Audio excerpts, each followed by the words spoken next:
Bom, boa tarde a todas as pessoas presentes. Estamos aqui para mais uma oficina do Nono Encontro NEABI, por uma política de vida, equidade racial em saúde. E o tema dessa oficina é interseccionalidade, corpo e saúde. Só uma rápida apresentação. A gente pensou a oficina a partir do grupo que a gente vem mantendo também, que é um grupo de estudos semanal, que chama Grupo de Estudos Corpo e Interseccionalidade, que funciona online, no IFRJ Paracambi. A gente reúne ali servidores e alunos e também pessoas de fora do campus. A gente vem discutindo uma série de temas que tem como guarda-chuva essa ideia da interseccionalidade, a gente vai falar desse conceito ainda com calma, e a questão do corpo e da saúde como elementos fundamentais na nossa relação com o nosso próprio corpo, como algo muito importante no nossas práticas e políticas de saúde também.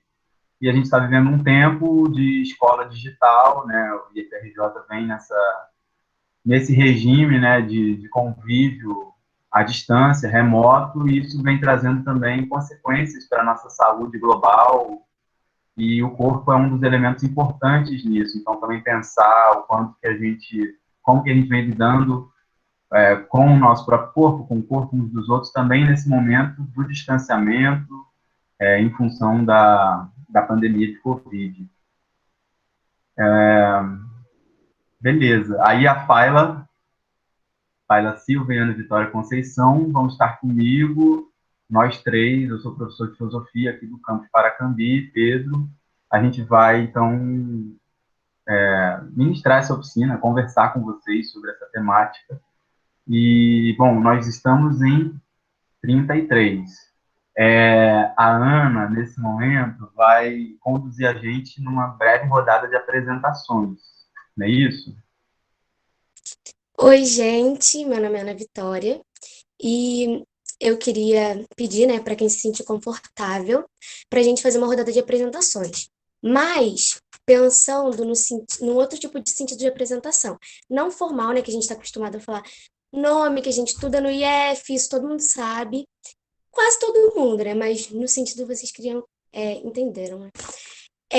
Eu queria pensar uma apresentação que já fizesse a gente entender o nosso corpo para além do que a gente é ensinado a pensar desde pequeno, de que a gente vai ser alguém a partir do momento que decidir qual profissão a gente vai seguir, de que a gente é alguém porque a gente objetificou uma meta e está trabalhando para conseguir aquela meta. A nossa apresentação vai ser diferente. A gente vai falar o que a gente gosta de fazer, nosso nome, né, primeiramente, o que a gente gosta de fazer, e uma ideia da Faila, que é se a gente tem alguma prática de autocuidado com a gente. Se a gente faz alguma coisa, participa de algum tipo de terapia, ou se a gente só ouve uma música e acha que é uma prática de autocuidado pra gente. E é isso, quem se sentir confortável pode se apresentar dessa maneira. Eu vou começar só para vocês entenderem. Então, meu nome é Ana Vitória, eu tenho 16 anos, gosto de falar bastante, gosto de escrever umas coisas, uns poeminhas aí, eu gosto de escrever. Tenho também uma página de poema com algumas amigas. E é isso, eu gosto bastante de ouvir música, acho que é um dos momentos em que eu fico mais tranquila, então considero como uma prática de autocuidado para mim. Uma prática de autocuidado que eu estou tentando fazer agora, estudando no IF, que acaba sendo uma coisa difícil é me alimentar melhor, que às vezes a gente fica, ainda mais na pandemia, né? No celular o tempo inteiro fazendo coisa da escola e acabando se alimentando bem. Então, por enquanto, né, por agora, são essas duas práticas que eu tenho para falar aqui, que eu estou tendo no momento.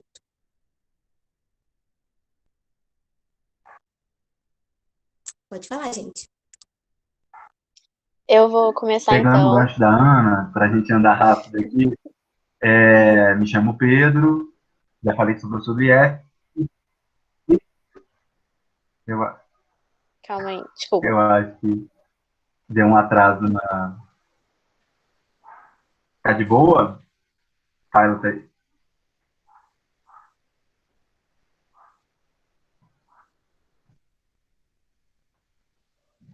Não, tranquilo, aí é isso. Práticas para mim que são muito importantes hoje, né? A prestação na minha alimentação. eu gosto de cuidar disso. Acho que o encantamento pela vida começa também pelo encantamento pela comida. E a música, né? Sempre muito presente. Mexer com música, tocar instrumentos que eu gosto e ouvir muita música para mim, uma prática de cuidado que eu valorizo na minha vida hoje. Eu vou me apresentar agora então. Meu nome é Faila, eu tenho 19 anos e algumas coisas que são muito importantes para mim, que são parte da minha rotina, digamos assim, de autocuidado, é ouvir música, dançar, me alimentar bem, até que agora eu dei uma caidinha na alimentação, tenho que voltar a me alimentar melhor. Escrever, ler também é uma coisa que eu amo muito, que me faz muito bem. Então é isso. São coisas assim pequenas do dia a dia, mas que transformam o meu dia, sabe? Ah, e fazer exercício também. O dia que eu faço exercício são os dias que eu assim me sinto melhor. É só isso mesmo. Vou aproveitar aqui também vou me apresentar. Então, meu nome é Hugo, eu sou também do campus Paracambi, lá do IF, e coisa assim do autocuidado comigo mesmo, não tenho tanto, porém, acho que, sei lá, eu escrever um pouquinho, que é onde eu consigo meio que expressar um pouco das minhas emoções que eu tô sentindo ali, então acaba que eu fico meio confortável comigo mesmo quando eu tô escrevendo, ler um pouquinho também, e até mesmo assistir alguma coisa, um filme, uma série, que é um momento onde eu tô ali pra mim mesmo, onde eu tô depositando um tempinho pra mim pra poder esparecer e esfriar a cabeça, só isso. Quero me apresentar também. Bom, meu nome é Kaique Rodrigues Escavo Leite, tenho 16 anos. Eu sou uma pessoa que gosta muito de mexer com coisas tecnológicas, né? Gosto muito de videogame, me estresso muito jogando, mas me divirto também. Eu gosto muito de ler, principalmente quando livros em inglês, né? Eu gosto de traduzir as coisas. Não me alimento bem, eu tenho plena consciência disso. Eu gosto muito de fazer exercício também. Eu corro quase todo dia. Agora dei uma parada por causa que eu corro sempre com meu pai, né? Meu pai deu uma machucada. E é isso.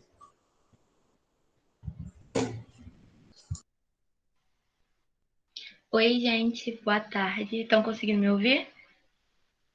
Eu sou a Eixela Cris, eu tenho 17 anos, eu sou do campus Paracambi. E eu costumo, sempre para coisas para me distrair, para cuidar de mim, eu escrevo muito. Eu, inclusive, estou terminando um livro com um amigo meu. Eu danço, eu canto. Algumas pessoas me conhecem por conta de algumas coisas que eu participei do IF. E eu desenho também. E eu ouço muito podcast quando eu tô estressada. Eu vou ouvir podcasts de autocuidado, de coisas políticas também, que eu gosto muito de me envolver. E é isso.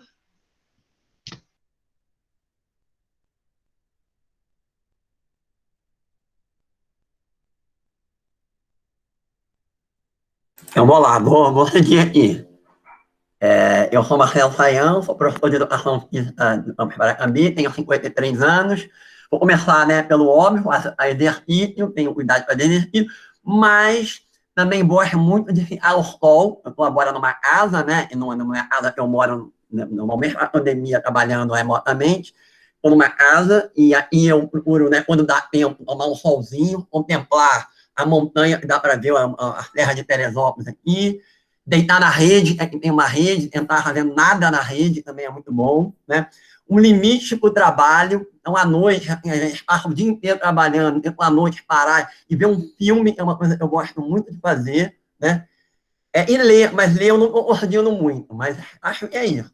Acho que até me alimento bem, mas também me permito comer mal e beber mal, porque isso também é muito importante de vez em quando.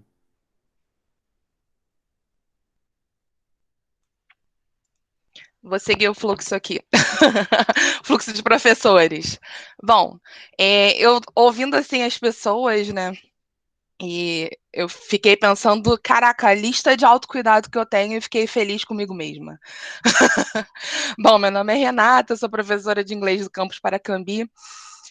Algumas coisas que eu faço por mim mesma, né? Como a Faila botou comida, eu adoro cozinhar para mim mesma, usar principalmente ingredientes naturais, né?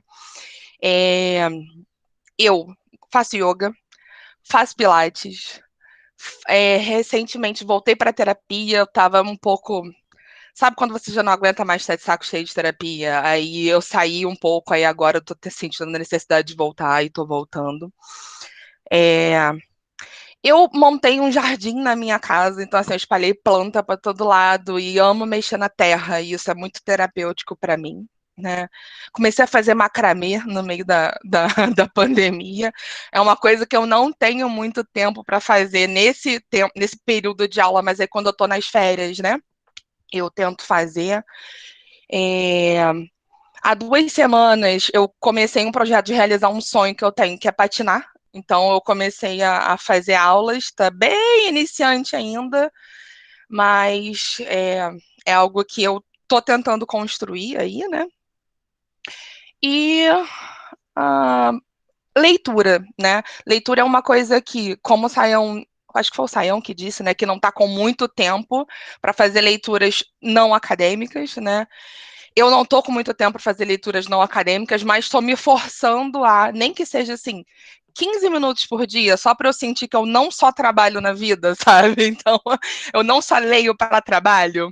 Então, isso daí é uma questão importante também. Eu vi a Estela falando de transição, eu lembrei também que eu fiz transição capilar, então eu fazia vários alisamentos no cabelo e agora eu tô com o meu cabelo natural, isso é importante para mim também. Então, assim, são essas coisas que eu faço e eu acho que se não fosse isso, eu tinha pirado bastante nessa pandemia. Né? Então, isso aí me salvou bem. Como o Sayão disse, rede é algo muito importante para mim. Eu deito na minha rede, fico olhando para minha samambaia e, e tem uma garrafinha de beija-flor lá, eu fico olhando o beija-flor e lá beber água. Então, é muito importante. 5 minutos daquilo no meu dia, de vez em quando, para eu poder respirar. É isso, galera.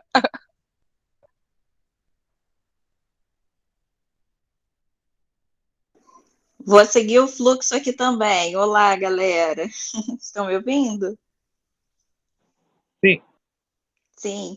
Então, eu sou a Alexandra, professora de língua portuguesa do IFRJ, Campus Paracambi. Vou falar assim bem rapidinho que minha lista de autocuidado não é tão grande assim como a da Renata. Admiro, hein, Renata? Mas, assim, Eu eu não tenho gosto muito... filho, cara. Pois é, mas a minha lista de autocuidado vai incluir os meus pimpolhos. Então,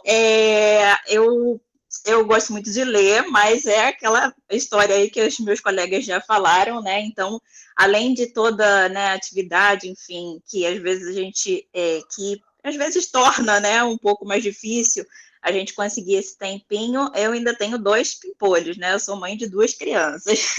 Então, assim, minha atividade, né, de autocuidado preferida, digamos assim, inclui os meus pimpolhos, né, que é brincar.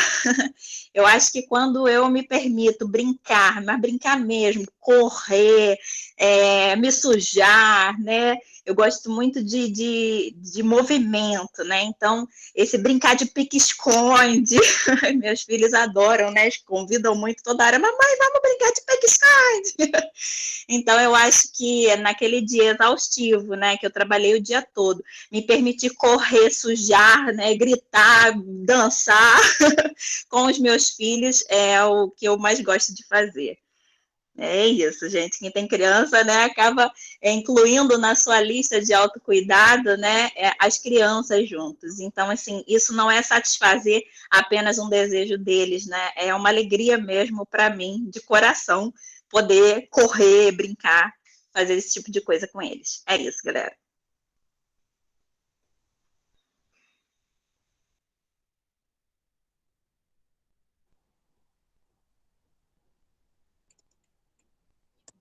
Mais alguém, gente? Boa tarde, meu nome é Alberto, eu tô há muito tempo na FJ, eu perdi a conta. E, cara, para mim, manter a sanidade, qualquer coisa que vocês queiram chamar na pandemia, eu procuro, a maior parte do tempo, eu relaxo, assim, mas da maneira que dá para fazer, tipo, pelo Discord, por algum meio de comunicação, conversar com os amigos, de vez em quando ler, de vez em quando sair para dar uma andada, mantendo cuidados o máximo que for possível. E, cara, passar a pandemia, assim, e distância social das outras pessoas, ela ela aumenta assim o seu nível de ansiedade. Eu nunca tive muito isso, mas eu vejo que para muita gente aqui da minha casa foi um problema da minha convivência. E é bom sempre tentar compartilhar isso com eles, compartilhar a conversa, o máximo de interação que puder, porque querendo ou não a gente nasceu para ser social, a gente nasceu para viver em sociedade. Então, eu procuro também me alimentar bem à medida do que dá, também pela crise que está. Mas a gente vai seguindo, sempre procura manter o pensamento positivo. Acredito bastante que felicidade também é uma questão de escolha. Eu sei que em ambiente não propício a isso, não importa o que você tem que fazer, não vai ser possível. Mas enquanto você continuar com o pensamento positivo, eu acho que vai dar tudo certo. E é isso, gente. Alguém mais? Bom, eu vou falar um pouco então. Meu nome é Miguel, tenho 20 anos, sou estudante da Rural e eu acho que eu faço coisas bem simplórias, basicamente, para minha saúde, né? Basicamente, eu leio bastante, seja coisas acadêmicas, não acadêmicas ou até mesmo revista em quadrinho. Ando de bicicleta na parte da manhã e na parte da tarde, barra noite, passeio com o meu cachorro. Acho que é só isso. Boa tarde, meu nome é Maico, tenho 22 anos. Bom, as práticas que eu tenho para me autocuidar, sim, também gosto de ler bastante. Gosto de ver séries e filmes, né? Esporadicamente eu tento praticar também exercícios. Eu não sou muito de jogar, mas um jogo específico eu gosto de manter a esportividade, né? Que é o CS Counter-Strike. E de estudar também, gosto de estudar coisas não só relacionadas à minha área, né? De foco acadêmico, mas entre outras coisas. Então, basicamente isso.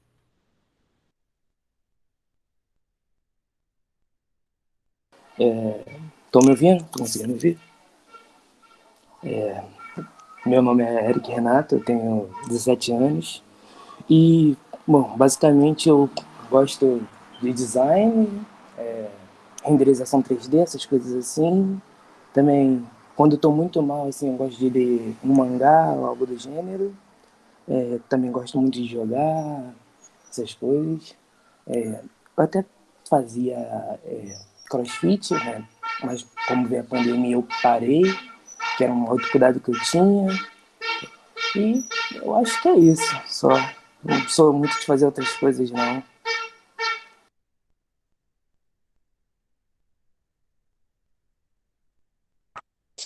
Então, mais alguém? Senão a gente já pode seguir, né? Então, desculpa, vocês não conseguem me ouvir? É Aham, tá porque dando pra ouvir minha direitinho. internet meio que caiu aqui e eu perdi algumas partes, mas eu acho que vocês até Não, pode chamaram falar. meu nome. Peço perdão. Então, meu nome é Davi Gabriel, tenho 15 anos, sou também amigo do Eric, que acabou de falar, e como ele mesmo disse, quando eu estou nervoso ou algo do tipo, eu gosto de ler muito mesmo, ah, jogar algo que eu possa, assim, extravasar tudo que eu tenho, por exemplo, lendo, jogando ou assistindo alguma coisa, eu gosto meio que uma válvula de escape para mim. Mas desculpa mesmo, eu não tinha. Minha internet caiu, eu não respondi você. Peço perdão. Não, não tem problema não.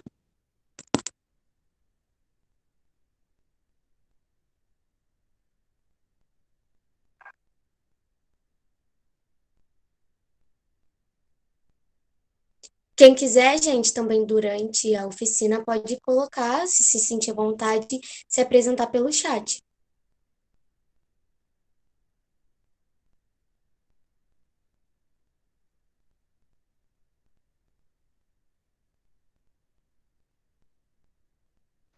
A gente também vai depois fazer a palavra circular de novo, né? Então também acho que as pessoas podem, quem não teve ainda a oportunidade agora, pode se apresentar ao longo da conversa aqui, que a gente tem mais uma horinha aí de conversa, né?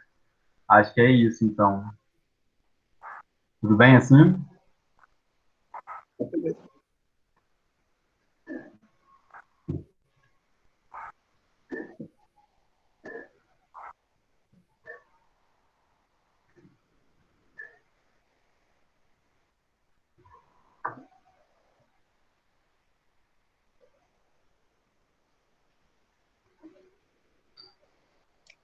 Então, gente, eu vou começar apresentando o conceito de interseccionalidade, para a gente começar entendendo como vai funcionar. Meu nome é Faila, e eu vou estar apresentando, como eu disse, o conceito de interseccionalidade, o Pedro de corpo e a Ana Vitória de saúde. Pode passar, por favor, Pedro? Então, primeiro, o conceito de interseccionalidade, basicamente, são sobreposições de discriminações. Por exemplo, uma mulher negra, ela vai sofrer por ser mulher e por ser negra. Mas essas duas discriminações, elas se interpõem. Você está vendo aqui que na imagem tem uns espacinhos em que as coisas meio que ficam sobrepostas. Tipo, tem um espaço que fica, por exemplo, mulher, negra e pobre. E um espaço que fica mulher e pobre. E o outro que fica mulher negra. Então, é basicamente isso. Para entender melhor, eu vou dar um exemplo de uma coisa que aconteceu nos Estados Unidos, que foi o seguinte: uma empresa chamada General Motors, ela não contratava mulheres negras. E aí essas mulheres negras foram na justiça para denunciar isso, que a empresa não contratava mulheres negras. E aí perguntaram para elas: é um problema de machismo? E aí elas disseram que não, porque a empresa contratava homens negros. Mulheres. Isso, mulheres. Sendo que só contratavam mulheres brancas. E para posições muito específicas, que eram aquelas posições tipo secretária e coisas do tipo que diziam não se aplicar a mulheres negras. E aí perguntaram: é um problema de racismo? E aí elas disseram que não, porque a empresa contratava homens negros. E também, de novo, para posições muito específicas, que eram aquelas posições assim mais de baixo escalão considerado, né, para os homens, e que as mulheres não se encaixavam. E aí falaram que então não poderiam processar, porque não era um problema de machismo e também não era um problema de racismo. Então não tinha nenhum problema ali. Sendo que o que acontece? A empresa não contratava especificamente mulheres negras. Esse era um problema de interseccionalidade. Sendo que na época a gente ainda não sabia, não se tinha esse conceito ainda, não se falava sobre isso. E quando se falava, era tipo, não tinha esse nome e era assim, muito disperso, digamos assim. E aí eu vou falar também sobre os tipos de interseccionalidade. Pode passar, Pedro? O primeiro tipo é discriminação contra grupos específicos. Por exemplo, esterilização de mulheres negras. Teve uma época, se eu não me engano, não lembro se foi nos Estados Unidos ou se foi aqui no Brasil mesmo, em que o governo determinou a esterilização de mulheres negras, porque eles diziam, foi nos Estados Unidos, que as mulheres negras estavam tendo muitos filhos e basicamente era para diminuir a quantidade de pessoas negras no país. Sendo que não tinha diferença assim da quantidade de filhos entre mulheres negras e mulheres brancas. Não tinha nenhuma estatística, nada que comprovasse isso que eles estavam falando. Era simplesmente um problema de discriminação mesmo, contra esse grupo específico, que eram as mulheres negras. A interseccionalidade composta é aquele exemplo que eu dei da General Motors, onde as discriminações elas se interseccionam. Tem a mulher negra, a mulher e o ser negra, uma em cima da outra. E a estrutural por exemplo, mulheres negras pobres contratadas por mulheres brancas ricas para os afazeres domésticos. Não é um problema, não é como se as mulheres brancas, às vezes acontece, mas assim, falando mais estruturalmente, as mulheres negras em geral são as mulheres mais pobres, por conta de discriminação de gênero, de raça e também por toda a questão da escravidão, né? E aí, as mulheres brancas têm um maior poder aquisitivo do que as mulheres negras. E aí, essas mulheres com maior poder aquisitivo, elas contratam outras mulheres para fazerem seus afazeres domésticos, e que, em geral, são mulheres negras. E por isso que é um problema estrutural. Não é como se as mulheres brancas pensassem, eu vou contratar uma mulher negra para fazer o trabalho que eu devia fazer, em tese, né? Mas é simplesmente porque as mulheres negras, em geral, são as mulheres mais pobres. É basicamente isso. Pode passar, Pedro. Aqui é um trecho de um livro que a Ana Vitória deu a ideia e que eu achei bem legal e eu queria compartilhar com vocês. É de um livro da Lélia Gonzalez. No caso, é como se fosse uma biografia dela, né? Aí o trecho diz o seguinte: nós queríamos que esse recorte da mulher negra, com toda a sua plenitude, fosse trabalhado. A grande discussão do momento era: meu corpo me pertence.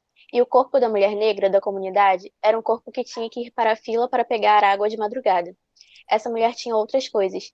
Tinha escola que não tinha vaga para o filho dela.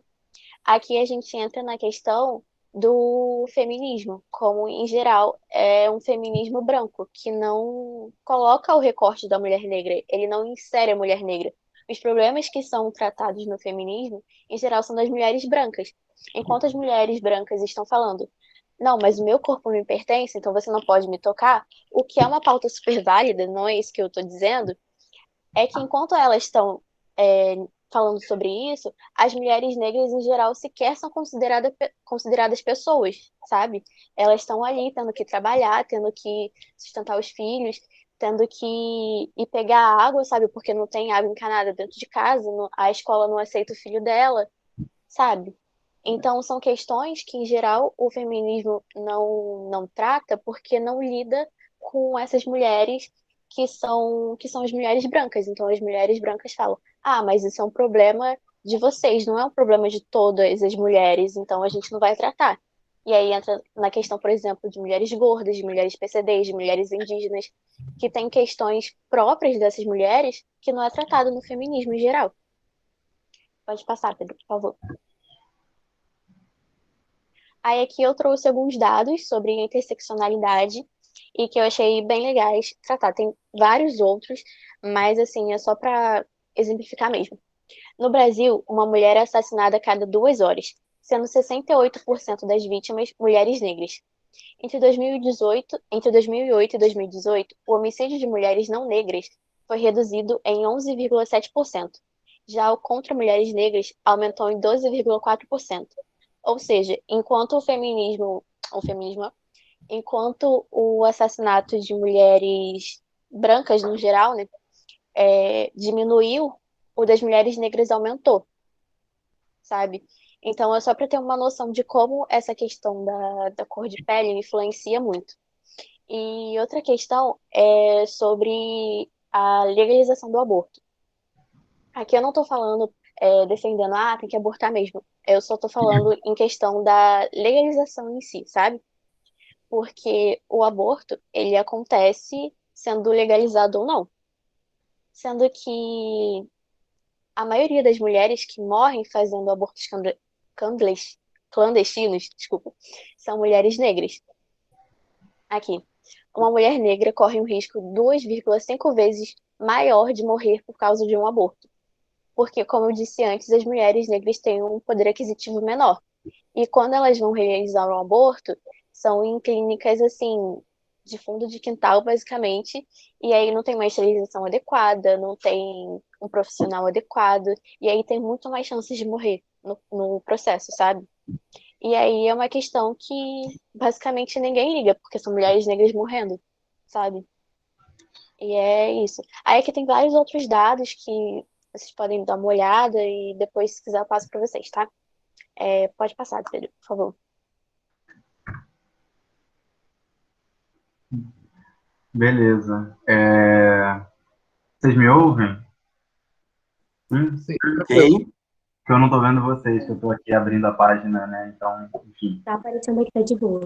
Até sobre um dos temas anteriores mencionados, né? Essa questão do corpo da mulher e do seu direito sexual e reprodutivo, o contexto aí, quando a gente atravessa as questões de de gênero com raça, né, a esterilização das mulheres, no caso, a gente tem muita coisa documentada, né, sobre os Estados Unidos, né, Porto Rico, uma esterilização em massa, mas no caso do Brasil, foi mencionado aí também, né, teve uma legislação que não foi para frente na década de 80, se não me engano, em São Paulo, e aí a coisa... Mas era uma preocupação explícita ainda em termos de embranquecimento, né, em termos de pensar essa relação mesmo entre os nascimentos, o ter filhos, o se reproduzir e a composição racial da população, né? Uma preocupação ali política dos poderosos, né? Ligados aí às elites brancas, né? Ainda com isso. E mesmo que essa esterilização não tome corpo nesse sentido, assim, da lei, dessa forma mais explícita, ela está presente também, né? A gente sabe que as intervenções médicas sobre o corpo das mulheres negras e pobres é diferente, né? A reprovação moral que recai sobre elas é muito maior, né? Então, as esterilizações contra a vontade, a gente ouve muitos relatos, né? Até hoje, ou historicamente, na história recente, de muitas mulheres que enfim, sofreram intervenções médicas sem o seu próprio consentimento ali. A avaliação do médico falou, não, você não pode mais ter filho, você não vai mais ter filho, e pronto. E aí é todo um debate aí que a gente pode retomar também, que esse é um tema complexo e espinhoso, que tem a ver com... Também toca no ponto aí que foi mencionado pela Paila do aborto. A questão do corpo, que é uma questão que também apareceu na palestra de abertura do professor Marcelo Sayão, professor Israel, aqui também é pensar isso, né? Assim, nosso corpo é um campo de batalha, né? O nosso corpo ele é demandado de muitas formas. Então, a maneira como a gente se relaciona com a gente mesmo, com o nosso próprio corpo, com nossos cuidados, com nossas ansiedades, com as demandas que a gente sente, do que a gente deve fazer ou não com o nosso corpo, do que é adequado ou não, permitido ou não, e por aí vai, isso tudo não parte da gente mesmo enquanto indivíduos, né? A gente, nos nossos desejos, nos nossos sonhos, até no nosso subconsciente, a gente está ali, de certa maneira, como brinca a professora Joyce, metabolizando, a gente está ali processando essas expectativas da sociedade sobre nós. Então, o nosso corpo ele também é esse lugar de intersecções, né? De uma série de demandas, às vezes, contraditórias da sociedade, né? Querem que a gente seja, ao mesmo tempo, saudável e querem, ao mesmo tempo, que a gente trabalhe, seja produtivo num nível que contradiz o alcance da saúde, a manutenção da saúde, né? Então, se espera de nós, enquanto pessoas vivos, né, na Terra, coisas muito contraditórias, o que provoca em nós, inclusive, adoecimento, né? Provoca em nós problemas com a nossa saúde mental, inclusive, nossa saúde corporal global. E aí vale entender que é isso, nossas questões de saúde que a gente percebe como tão próprias nossas, né, que a gente sente a dor no nosso corpo, nas nossas preocupações e aflições de cada dia, elas não começam em nós, né, elas já são fruto, já são efeito, já são resultado dessa multidão mesmo de cobranças que colocam sobre a gente. E é um sistema muito perverso, porque mesmo assim a gente internaliza a culpa pelo fracasso de não conseguir render tanto quanto poderia, ou render alguma coisa que se esperava, de não conseguir ser produtivo, ou não alcançar aquele padrão de normalidade, de sanidade que tanto se apregoa, ou não alcançar o prazer e a satisfação que a sociedade também vende para a gente constantemente, né? Não só na propaganda que se chama propaganda, mas em todos os espaços possíveis, né? Que a gente está ali se vendo em espelhos nas redes sociais, na televisão, em outros espaços. Então, o corpo ele é esse lugar aí de muitos atravessamentos, uma grande encruzilhada mesmo. E aí pensar isso, né? Como é que essas normas sociais, então, às vezes explícitas em alguns discursos, em alguns valores que são realmente formulados de um certo jeito, né? Como ser um bom aluno, como ser um bom marido, como ser uma boa esposa, como ser um bom pai, um bom filho, como ocupar bem um determinado papel social, né? Essas normas sociais, elas às vezes estão formuladas assim, de um jeito bem explícito mesmo, e às vezes não, às vezes as coisas estão subentendidas, inclusive na forma como a gente conduz o próprio corpo, inclusive na forma como a gente insere as pessoas dentro de determinados espaços. Então, a gente tem o formato, por exemplo, clássico da escola antes da pandemia, onde o nosso corpo tem que estar ali naquele tempo e naquele espaço determinado, da sala de aula, da escola, do corredor, daquele espaço todo ali, e não se fala muito sobre isso, a gente simplesmente entra na sala, as cadeiras já estão ali prontas, a gente senta e vai aprender as coisas que o professor leva ali no quadro para a gente, ou então entra no laboratório e segue ali aquelas normas que estão ali, que já organizaram o espaço antes da gente chegar, né? E agora a gente está vivendo uma outra dinâmica em que o espaço também vai se reorganizando e espera-se que a gente faça do espaço da própria casa, do próprio celular, do computador ou de algum outro recurso, o espaço total do trabalho, da produção, do estudo, da integração, né? Então, o nosso corpo tem que se integrar à sociedade agora nesse novo formato, ainda mais fragmentado, ainda mais individualizado, ainda mais isolado. E essa reflexão toda aqui é para tentar pensar outros caminhos, saídas, formas de solidariedade em que a gente possa questionar esses padrões, essas normas que atentam contra a nossa saúde ou que prometem uma certa saúde, mas acabam entregando o contrário, né, o adoecimento, o excesso de trabalho, de cobrança, de acúmulo de questões. E a gente está aqui para questionar isso e pensar como que as nossas práticas, não só individuais, com o nosso próprio corpo, com o nosso cuidado de nós mesmos, mas também como a gente cuida uns dos outros de uma forma mais solidária. E aí, de novo, entender que não existe nenhum corpo em abstrato, né? A gente já vem falando aqui dessa abordagem interseccional, que mostra como é que alguns corpos são vulnerabilizados, são tornados vulneráveis por uma certa gestão, uma certa administração desse corpo, né? E isso está ligado a certas desigualdades que são estruturais, né? Porque justamente a cada momento nossas instituições, a forma como a nossa sociedade funciona, reproduz, né, ou produz, ou mantém mesmo essas desigualdades, seja por não questioná-las, seja por oferecer respostas que não são boas o bastante para questionar essas desigualdades. Também é outro problema que a gente enfrenta hoje, que é um acúmulo de promessas e de soluções que, na verdade, só agravam o problema, só apontam para a nossa destruição, e não para o nosso cuidado.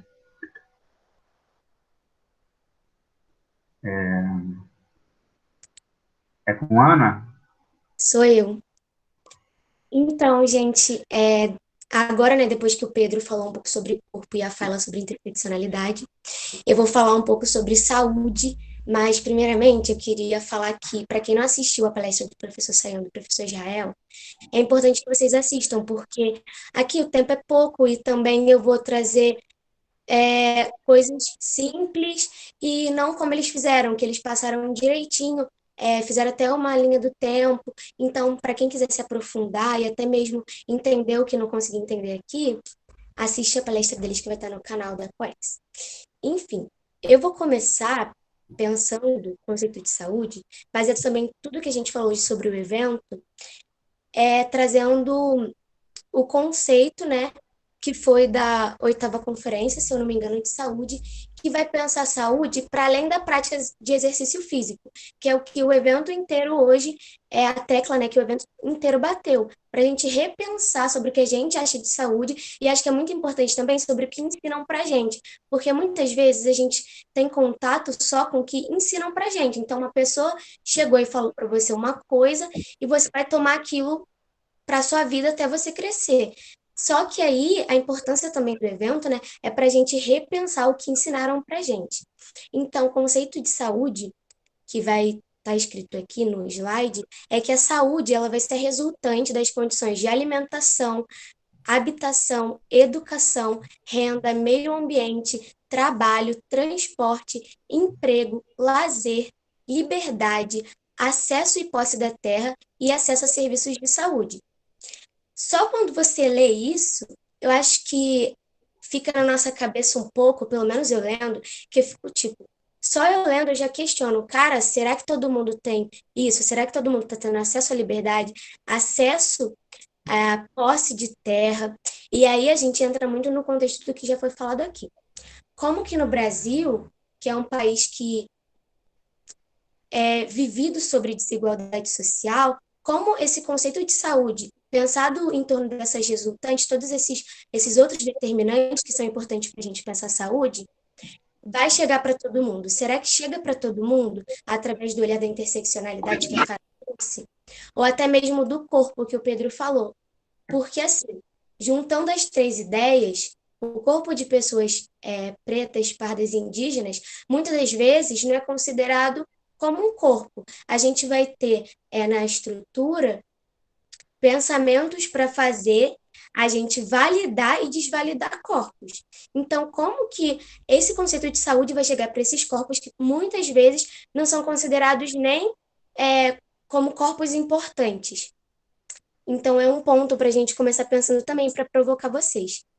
E aí, em todo esse contexto de pandemia, e já pensando, né, que a saúde ela vai ser muito mais do que exercício físico, eu estava pesquisando um pouco sobre a saúde mental na pandemia das pessoas. Porque, assim, a gente vive num momento onde a gente está cercado por produtividade, a gente tem que ser muito produtivo.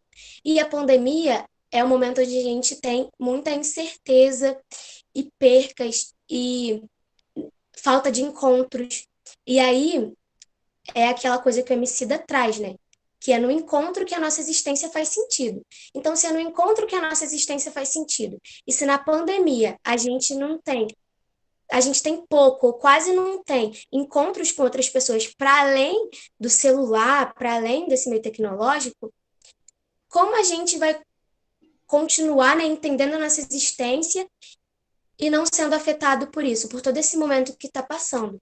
E aí o Brasil dispara com 63% a mais de casos de ansiedade, né? Ficando em primeiro lugar. E com casos altos de depressão também.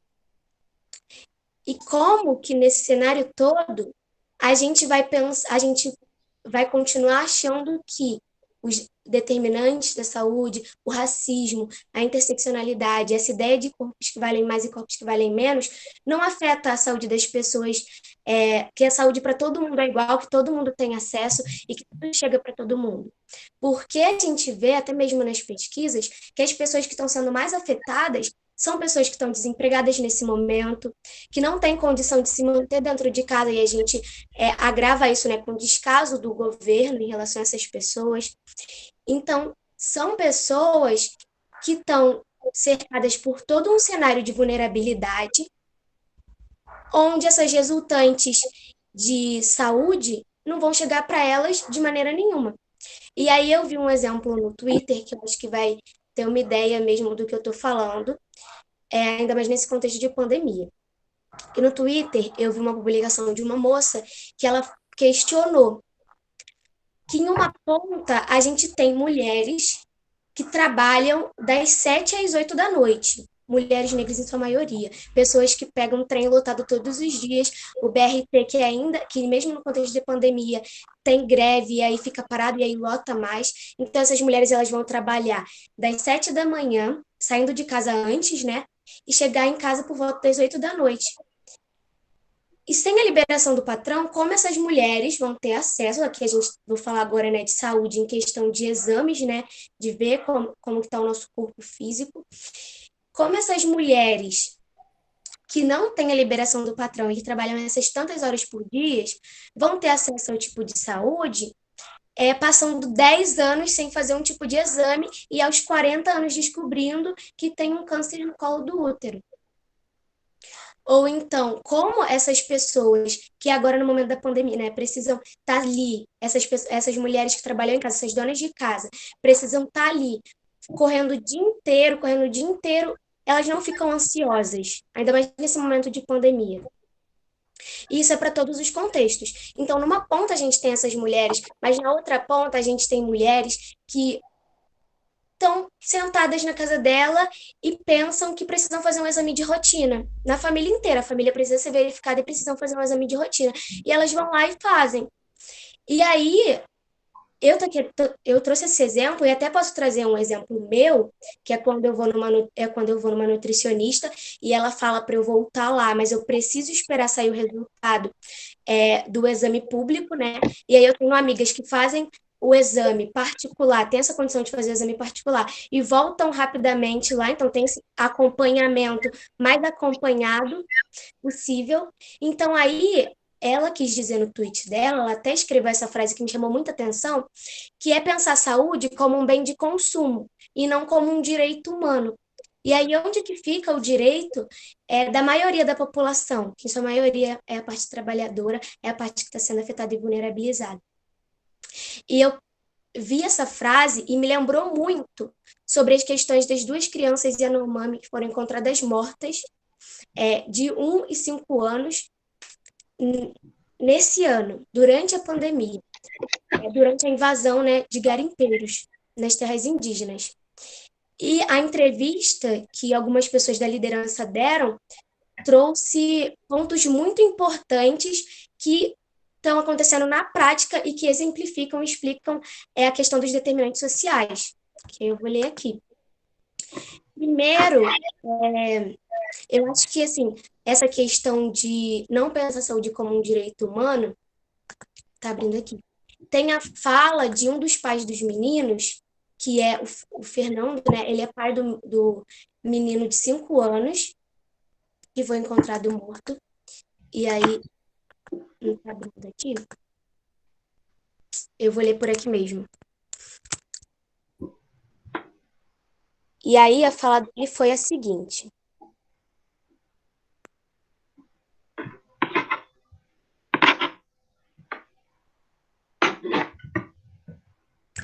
não queremos que eles morram na frente do tiroteio, que as metralhadoras matem nossas crianças. É direito à vida. Fernando é pai do menino de 5 anos que morreu depois da invasão de garimpeiros. As 3 mulheres Yanomami presentes na coletiva, que foi acompanhada por representantes no Instituto Socioambiental, também falaram: não queremos mais tomar água suja, poluída pela atividade do garimpo.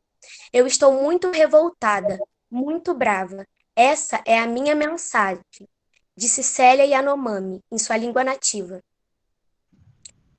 Nós, povos indígenas, vivemos sempre denunciando, desde 2012 até hoje, que morreram 578 parentes Yanomami contaminados, e nenhuma medida foi tomada até hoje. Onde estão destruindo nossos rios, poluindo águas, peixes e todos os animais que vivem ali, além do nosso povo? Então, eu acho que essas 3 falas dessas 3 pessoas diferentes, que foi nessa mesma entrevista, pode exemplificar tudo que foi falado até mesmo hoje no encontro, né? Como que, na prática, hoje, a gente pode perceber, muitas vezes não chega essa informação para a gente, porque é o que as pessoas querem mesmo, é o que o governo quer, que a gente fique desinformado, que a gente acha que está tudo bem, essa luta, né, essa falta de acesso das pessoas indígenas, dos povos originários de uma terra que já é deles, e aí a gente é ensinado que eles não têm nenhum direito sobre a terra que já é deles. Então, como que na prática tudo isso está acontecendo hoje, no meio de uma pandemia? Como que resultantes de saúde, né, esses resultantes da saúde, eles vão muito além dessa prática de alimentação boa, de exercício físico e de saúde individual, como a gente pode pensar nessa saúde coletiva? O que a gente que está aqui, né, nesse encontro, pode conversar e mudar nosso pensamento para pensar como a saúde e por que a saúde não chegou para essas 2 crianças Yanomami com 1 e 5 anos de idade, como não chega para uma criança de 5 anos de idade. Eu estou aqui com 16, e para essa criança não chegou e não vai chegar mais para ela, porque ela não está mais aqui, a vida dela foi tirada durante uma invasão de garimpeiros num período de pandemia. Por que e como isso acontece até hoje? Será que a saúde chega mesmo para todas as pessoas, para toda a população? Será que a ansiedade de determinados grupos de pessoas que vão se dar pela preocupação diária de não ter o que comer, pela preocupação diária de poder estar correndo risco, dentro de um trem lotado, tendo que trabalhar, essa ansiedade que disparou. Será que, se a gente passar um remédio para controlar a ansiedade dessas pessoas, é só isso e tá tudo bem, elas vão se recuperar? Porque, assim, durante o meu ciclo, no meu ciclo familiar, esse ano da pandemia, né, as minhas tias, elas estão tomando muito remédio controlado. Elas passaram, né, a ser dependentes de remédio controlado, tomando remédio controlado. Mas será que esses remédios... Eu fico observando uma coisa próxima de mim, né? Será que esses remédios, eles são só isso e tudo bem? Vamos passar remédio para essas pessoas e é isso. Agora elas estão saudáveis, elas estão sendo controladas a partir de remédios e elas estão dormindo sobre remédios, então elas estão tendo a hora de sono delas. Eu tomo um comprimido, eu tô tendo minha hora de sono, é isso. Não, gente, não é. O desemprego continua ali, o racismo que essas pessoas sofrem continua ali, a violência obstétrica que a Fayla citou, das mulheres negras, continuam ali, onde os filhos delas, né, são desrespeitados antes mesmo de chegar no mundo, são violentados antes mesmo de chegar no mundo, a fome continua ali, e a fome vai continuar ali, porque nada está sendo feito, porque os jovens, os estudantes estão precisando ir para a rua durante o ano de pandemia, os trabalhadores estão precisando ir para a rua durante o ano de pandemia. Por quê? Se durante o ano de pandemia eu ouvi, né, uma moça que trabalha conseguindo abrigo para umas pessoas durante a plenária, né, a Bienal da Uni, ela estava na frente da prefeitura tentando reivindicar o direito daquelas pessoas que estavam ali na frente da prefeitura de não terem um teto numa pandemia onde o lema é ficar em casa, é se proteger e ficar em casa. E ela estava lá, tarde da noite, e passando uma mensagem para os estudantes para eles não desistirem, para eles continuarem tendo esperança, e como todo esse cenário de ansiedade, de preocupação dela, né, de preocupação daquelas pessoas em meio a tudo isso, ela ainda passou esperança para a gente continuar, esperança para continuar lutando. E foi muito importante para mim ouvir ela falando, e eu acho que é isso, gente, é um pouco disso. Então, para a gente pensar isso, sobre a questão da água contaminada, que foi tudo falado na entrevista, as pequenas falas mostraram a questão da água contaminada do povo Yanomami, da violência que eles estão, desde 2012, que eles estão denunciando, e até hoje, até o ano 2021, nada aconteceu. Então, como que toda a falta de lazer para eles está sendo afetada, a falta de liberdade, principalmente o resultante que foi falado no contexto, né, de definição da saúde, a falta de liberdade de existir está afetando a saúde deles, de continuar existindo, de continuar com as práticas deles, de ancestralidade, de repassamento de conhecimento e tradição para as pessoas mais novas. Tudo isso na pandemia, onde a gente só é ensinado e só pensa que saúde é eu levantar agora e fazer polichinelo e cuidar da minha saúde individual. Mas onde que está? Quais redes de proteção a gente acessa, até mesmo para gerar uma saúde coletiva, para espalhar o conhecimento, eu, Ana Vitória, para espalhar o conhecimento para minha amiga da minha idade, de que saúde é muito mais do que a gente correr ali enquanto não tem, né? A gente vai correr em Paracambi, a gente vai caminhar enquanto não tem um lugar legal para a gente caminhar. Muitas pessoas caminhando na pista com o risco de serem atropeladas. Então, qual é o tipo de saúde que a gente está vivendo hoje, que a gente está sendo colocado para viver hoje? E é isso. E como o Pedro falou, né, só para finalizar sobre o corpo, para abrir para o debate, que o Pedro falou, né, que o nosso corpo ele vai ser atravessado por várias questões sociais. E é isso tudo que a gente falou aqui hoje, né, que a gente quis representar.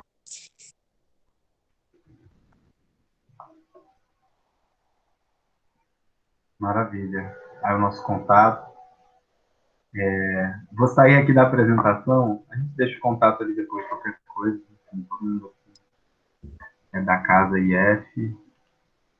Ana, e o vídeo da... Você quer passar? Ah, eu posso pegar para apresentar aqui. Ah, quer que eu passe daqui também? Quer passar daí? Então, É melhor. 2 minutos só, né? Aham, 2 minutinhos. Quer tentar daí? Quer mandar daí? Eu vou abrir aqui no YouTube então, que eu não tinha deixado de uma vez. Enquanto eu não consigo aqui, pode ir falando, porque aí eu vejo se, né, eu conseguir. Então, eu queria fazer aqui uma observação, posso? É, Então, eu queria mencionar um pouquinho do que o Pedro tinha falado com o que a Ana falou, que é, tipo, os nossos corpos sempre vão estar ali sendo julgados, e acontece que, às vezes, nunca vai ser perfeito para a sociedade. Aí acontece que, sei lá, uma hora você pode estar com um corpo, sei lá, aí as pessoas vão vir querer dizer que você está muito magro, aí acaba que chega um momento onde você pode engordar, aí vai vir outra pessoa dizer que você está muito gordo, então, tipo, você nunca vai estar o suficiente para as pessoas, sabe? Você nunca vai estar no ponto ideal. E acaba que esse lance de você nunca estar no ideal, você nunca estar no ponto certo, acaba vindo pro problema da saúde, gerando um problema psicológico para você. E acaba que nessa questão aí de seu corpo nunca tá bom, ir para um lance realmente sério. Tipo, de antes, quando você não estava se sentindo bem e as outras pessoas estavam vindo jogando em cima de você, quando você estava com um corpo saudável, só que tipo, não visível, aí acaba que você tem um corpo, agora você tem um corpo que tá doente, né, por causa dos seus problemas psicológicos, por causa das pessoas querendo colocar um corpo que você não precisa ter, que o seu corpo que você tinha já estava bom, só que para as pessoas o corpo ideal é aquele corpo que essas pessoas veem nos filmes americanos com aquela barriguinha, sabe? E isso não é o certo. É muito legal quando você consegue ver aquelas pessoas se sentindo livres, se expondo, tipo, não se não no fato de se exibir, mas no fato de dando compreensão para todo mundo, de mostrando que a pessoa pode ser forte, independente do corpo que ela tem. E é muito legal quando a gente consegue ver isso. Era só isso mesmo. Bacana, Hugo. Hugo, né? Isso. Eu queria Miguel, vai lá. falar um pouco também com base no que o Hugo falou, que eu vou voltar um pouco mais para a saúde mental e a percepção do corpo como si, né, que a pessoa tem. Porque, por exemplo, na perspectiva do negro, essa questão fica muito mais impactante, né, porque ele, quanto negro, ele não consegue, na infância, ele não tem a percepção do lugar do corpo dele, né, porque o corpo que ele vai ter como um espelho vai ser um corpo puramente social. E ainda assim, o corpo que ele vai ter como espelho, mesmo que seja negro, vai ter passado por um processo totalmente de branquitude, né? Querendo ou não. De embranquecimento, talvez, por assim dizer. E é engraçado pensar nesse vínculo, porque, por exemplo, na criação do corpo, por assim dizer, da percepção do corpo, por exemplo, do povo Yodijá, que é basicamente criado com a brincadeira, com a vida comunitária e com a relação espiritual da pessoa, com o corpo e a alma, a pessoa, o espelho que ela vai ter daquilo vai ser ela mesma, né? É engraçado para se pensar em que momento social teve esse desvínculo, né? Em que momento ocorreu esse desvínculo do espelho ser o eu e a natureza e passou a ser o outro, europeu, ou até mesmo o negro embranquecido, né?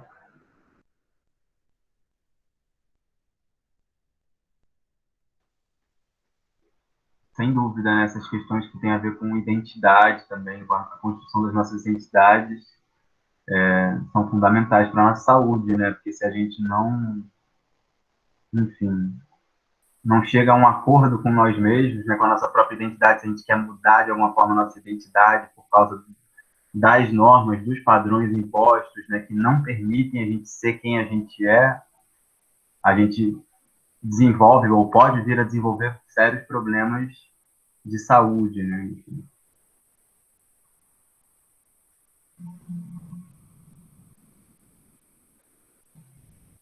Quem mais quer trazer coisas? rolou conversas aqui também no chat, né, sobre a questão do acesso a certos recursos de saúde, né? Acho que isso foi sendo comentado aqui também mais cedo.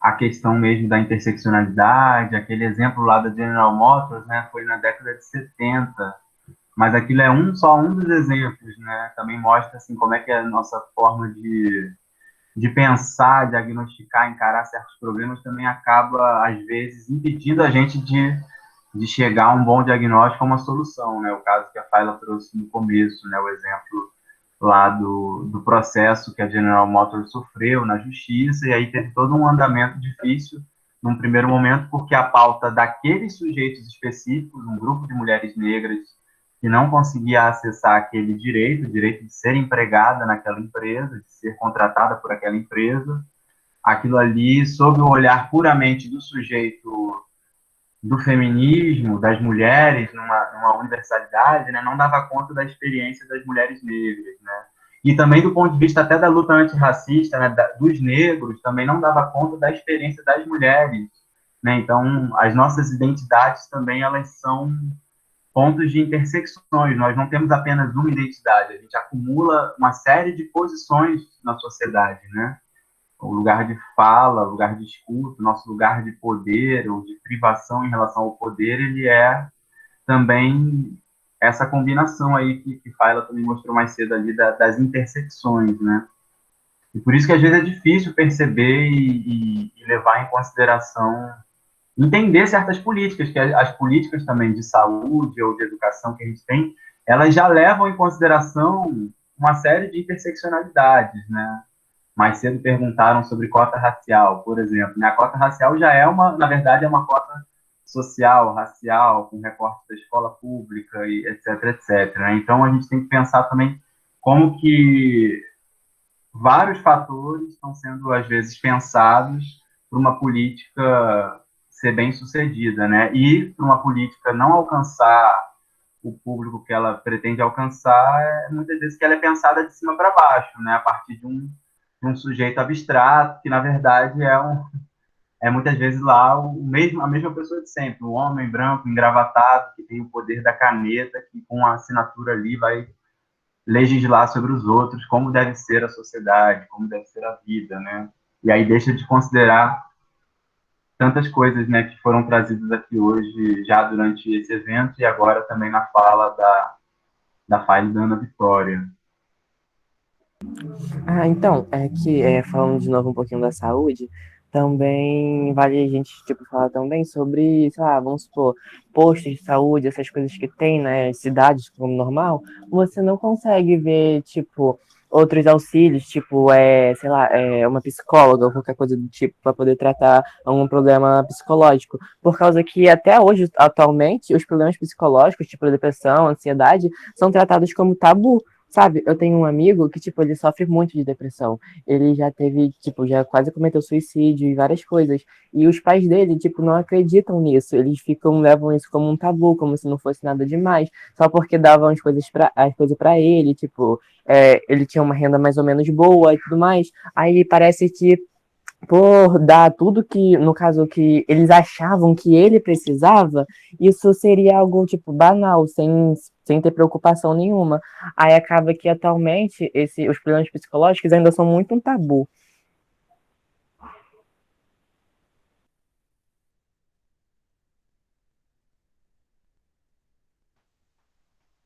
Sim, a forma como a gente entende as coisas, né, as ideias que a gente faz, né, a partir do que a gente acessa ou não, né, os nossos repertórios acaba que influencia nisso, né, até a ideia de dizer que tal coisa, tal cuidado de saúde é coisa de rico, né, na verdade é coisa de rico porque o direito não está sendo garantido para todos, né, e aí às vezes a gente acaba até negando para nós mesmos um direito, né, não aceitando até aquilo ali que pode ser um recurso, né? Porque a gente se considera, de algum jeito, não merecedor daquilo, ou entende que aquilo ali é destinado a um outro público, né? Então, é preciso entender que esses recursos todos de saúde, do atendimento, por exemplo, psicológico, psiquiátrico, psicanalítico, que também foi foi e vai ser tema aqui, tem sido tema nosso, né, muito constante aqui com a escola e com os encontros do NEABI. É um direito, tem que ser um direito de todos, né? Então, enfim, essa política, para a política ser pública, né, um debate muito importante. A política não pode ser pública só sendo aplicada a todos, ao público. Ela precisa ser também pensada por nós, formulada por nós, porque nós somos o público. Nós somos aqui a sociedade reunida também, né? Então, a gente também está aqui repensando. E estamos fazendo isso a partir de uma política pública, que é a escola pública, né? Então, é isso. O tempo está corrido, a gente tem mais umas coisas propostas, né? Ih, gente, calma aí. Vocês me ouvem bem? Sim, fala agora, tá aí. É porque pra mim tá dando ruído. Mas enfim. E até mesmo o acesso, né? Eu, por exemplo, há uns anos atrás, eu tentei uma psicóloga pública, né? Que tinha num posto no centro de Nova Iguaçu, eu moro em Nova Iguaçu, né? E aí, o que acontecia? Era super precário, porque era por ordem de chegada. Então, na época, eu estudava de tarde, né, lá no IFE. Então, eu tinha que sair de casa, tipo, super cedo para chegar lá, a tempo de chegar, para depois chegar no IFE, né?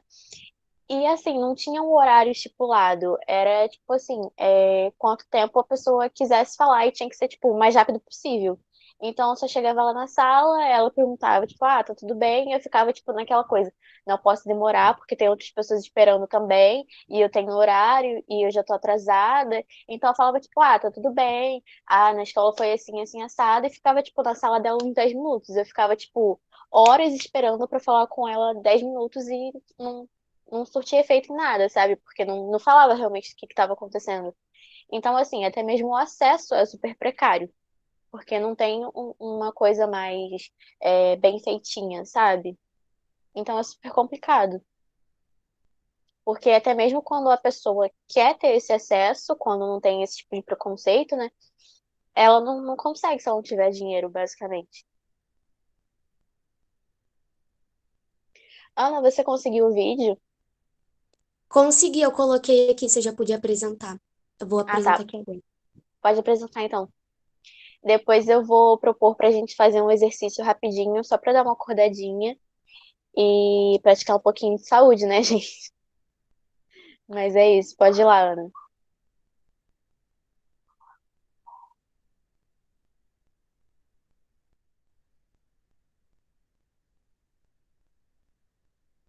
Já tá indo aí? Compartilhou já? A tela, pelo menos? Ainda não. Não apareceu nada aqui.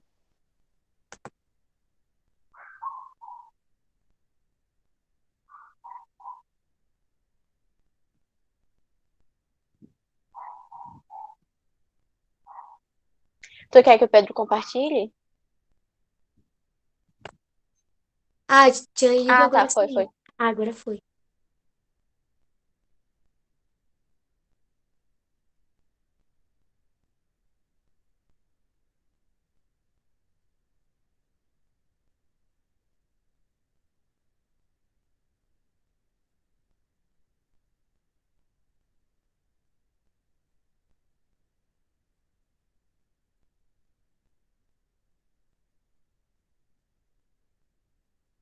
Tá aparecendo que tá compartilhando, mas ainda não apareceu nada aqui, não. Tá tudo preto Não. e ainda tá mudo. Exatamente.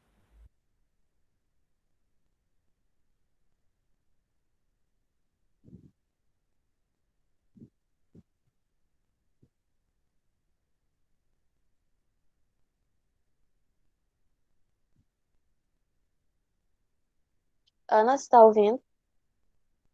Tô ouvindo, por aqui o som tá aberto. Ué, que esquisito. Ó, Ana, então deixa a Fayla fazer o exercício e o Pedro vai arrumando o vídeo e depois ele vai lá e passa. Pode ser. Deixa eu só levantar aqui, porque eu tô sentada, gente. Calma aí, deixa eu desligar a câmera aqui pra eu me ajeitar. Ai.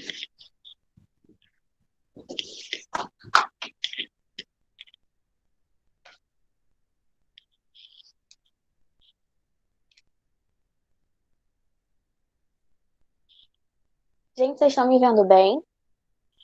É porque que eu não tô me vendo. Não, tá sem nada. No caso, eu não tô vendo.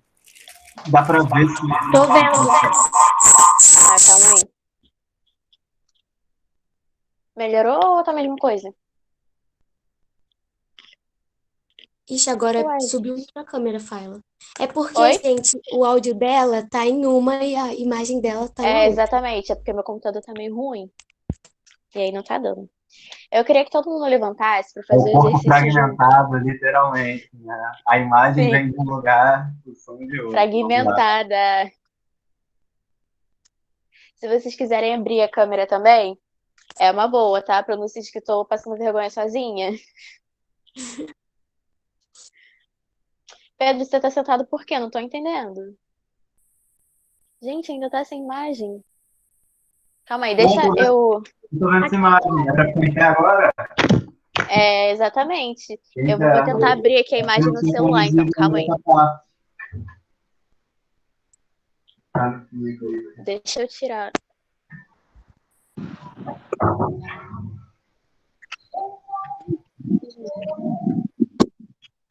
Pronto. Vocês estão me vendo agora? Aham. Beleza, e eu tô ouvindo. Meu negócio era esse. Tá. Todo mundo em pé? Gente, a imagem tá horrível, calma aí. Dá pra ver quem não tá em Não tá horrível, não. Tá bom, tá dando pra gente ver. Tá, beleza. É porque. Tá complicado aqui de entender. Tá. Vamos começar se esticando um pouquinho, botando o braço lá no alto. Isso. Conta uns 5 segundos. 1, 2, 3, 4, 5. Agora embaixo. 1, 2, 3, 4, 5. O ideal seria fazer mais um pouquinho, mas é só pra ser rápido mesmo. 1, 2, 3, 4, 5. Pedro atrasadaço. Muda. 1, 2, 3, 4, 5. Agora a cabeça. De um lado. Do outro. Dá uma giradinha.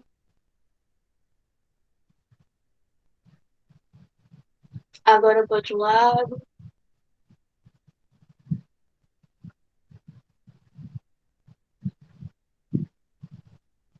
Agora a gente vai fazer um polichinelo, porque eu gosto muito de fazer atividade cardíaca, porque eu acho que dá uma acordada e é o que funciona mais pra mim, tá? Então vamos lá. Eu só não sei se vai dar pra fazer aqui, porque eu tô no meu quarto, é meio complicado, o negócio apertado. Tá, vai. 1, 2, 3, 4. O Pedro não tá fazendo, Fala. 7. Que isso, Pedro? 8, 9, 10. Gente, calma aí, meu cordão, ele tá pulando no meu rosto. Calma aí. Agora uma corridinha. O ideal é vocês deixarem. Calma aí, deixa eu ver se eu consigo pensar. O pé ele tem que bater na bunda, tá bom? Ó. 1, 2, 3, 4, 5, 6, 7, 8, 9, 10. Isso. Agora, mais um alongamentozinho. 1, 2, 3, 4, 5. Do outro. 1, 2, 3, 4. Pô, deu até calor aqui. Aham. Agora atrás. 1, 2, 3, 4, 5. Gente, esses exercícios têm muita memória afetiva pra mim, porque eu fazia isso no balé. 1, 2. Ah, isso aí tá me lembrando do teatro. Antes de começar a pandemia, a gente parou. Pois é. Tá bom, né? Eu dei uma acordadinha, pelo menos.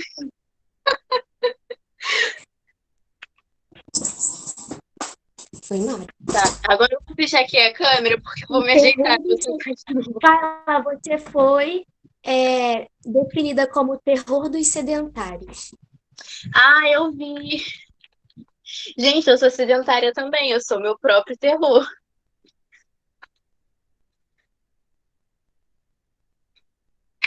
Tá, deixa eu desligar a câmera do computador, porque, né? tá? Calma aí.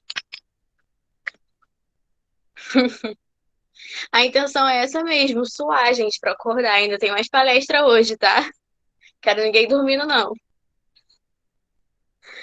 Pode apresentar o vídeo, Pedro.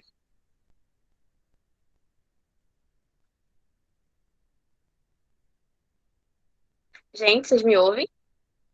Acho que travou o Pedro. Então, gente, o vídeo é de uma indígena, ela é poeta e ativista, é a Márcia Huayna Mipemba. Acho que é esse nome, mas depois eu vou colocar direitinho no chat. E o Pedro vai compartilhar. Pedro agora destravou pra mim. Aqui também. Tinha caído aqui. Tudo bem aí? Aham. Tá. Beleza. E aí, o exercício, gente? É só uma provocação, né? A ideia é que cada um também encontre suas, né? Pratique, claro, aquilo que o corpo também, os limites do próprio corpo, respeitando esses limites, né? E estendendo esses limites com calma, pesquisando aí o próprio corpo, respeitando esses limites sempre. E fazendo os exercícios que gosta, né? Porque não adianta fazer uma coisa que pra você é insuportável, você vai fazer 1, 2 dias, uma semana no máximo, depois você não vai querer mais. É, claro. E insistir, né? Porque Exatamente. não tem nada de insuportável, né? Nesses poucos É. minutos, né? Se você presta atenção na sua respiração, no seu próprio corpo, esse cuidado do silêncio, né? Também tudo isso já agrega, né? Acho que são práticas que... E é isso, cada um também buscar, e a gente buscar junto, né? Enfim, práticas de cuidado, compartilhar nossos saberes. A Ana tinha separado um vídeo, a gente pode mostrar, ele é muito curto, a gente ainda está no nosso tempo. E Pode, já até falei o nome mais ou menos o nome da moça do vídeo. Tudo mais. é daqui que eu vou mostrar. Pode apresentar aí. Tá, a qualidade acho que não vai ser a melhor do mundo, mas eu só vou apresentar a tela, é isso? E apresentar o vídeo do YouTube aqui da Márcia Huayna Cambeba, certo? Certo. Quer dizer, não sei se eu falei certo, mas tá bom. Vou mostrar aqui então.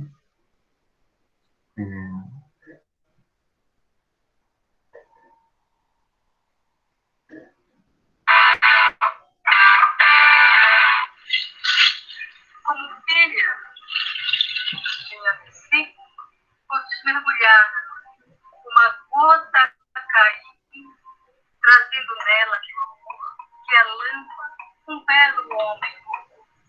Bebeste da porção que faz sonhar, e nos teus devaneios mergulhastes como Nayá. Teceu um colar de sementes de esperança, e em tuas plumas a resistência eternizada em teu olhar. Representas a sabedoria de tuas avós. Por elas, és guardiã da herança ancestral, desviando da violência que maltrata, e por ela, muitas guerreiras se curam de nós. Entre guerra e medo, a espada dos espanhóis. Mulheres foram roubadas, filhos deixados a sós, tiradas de suas aldeias, foram abusadas por silcões. Mas, e hoje, será que mudou? A mulher indígena ainda é violentada, humilhada, estuprada, discriminada, quando não acham que tem o direito de tratar com tamanho preconceito. Se vive na cidade, está aculturada por ter deixado sua filha amada. Se não fala mais a língua, é criticada. Se não sabe quem é seu povo, na parede encostada e cobrada. Mulher indígena na universidade, é agindo para virar. Se isso não é violência, me diz aí o que é. Não se machuca uma flor, que dirá a alma de uma desejada. Canta e grita,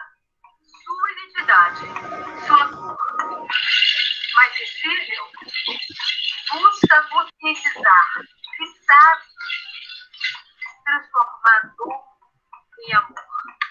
Isso não foi o branco quem lhe ensinou. E ainda espalha conhecimento como rama no coração do opressor. Tanauca, mas Nagara, Sânica.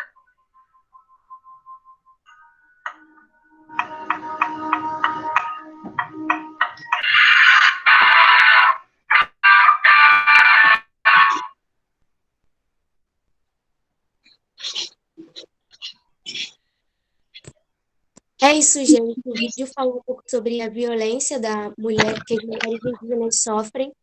E eu acho que é muito importante também a gente ter passado esse vídeo, até mesmo porque muitas das vezes eu vejo várias críticas de que dentro do movimento antirracista, né, a pauta de pessoas indígenas são invisibilizadas. E esse vídeo é muito importante porque até mesmo a violência que essas mulheres sofreram desde da invasão até hoje afeta a saúde delas. E uma coisa que ela falou no final é que essas práticas, né, esses ensinamentos sempre estiveram com a gente. Então, só para finalizar, uma coisa que está com a gente, que a gente, às vezes, por esse mundo todo corrido, a gente esquece, que pode ser uma prática muito importante de autocuidado e que não tem preço nenhum, é a nossa respiração, a importância da gente respirar. Tem vários vídeos no YouTube sobre respiração consciente, sobre a gente aprender a respirar. E é uma coisa que pode acalmar a gente, pode, no momento que a gente está pensando em desistir, pode trazer a gente de volta para o centro. O centro, né, em si, para a gente voltar a pensar em outras coisas, e é a nossa respiração, e é uma coisa que está com a gente, que ninguém pode tirar da gente, e é isso, para a gente não deixarem que ainda tirem os conhecimentos que repassaram para a gente, e que sobraram, e que a gente mantenha eles, que a gente respire, né, para se manter existindo. Obrigado demais aí a Ana, a Vitória, a Faila e a cada uma que participou aqui. É isso. A gente segue junto nessa caminhada. Valeu. Eu vou colocar o vídeo da apresentação que o Hugo pediu no link, então quem quiser, espera um pouquinho até agora. Beleza. Não vai passar esse, é isso? Esse... Não, A no caso, gente... ela só vai botar o link no chat, no caso. Bom, a gente vai encerrar, então, aqui oficialmente a gravação, para ficar o registro. Pode encerrar. Tá bom, Tá vou certo. fazer agora.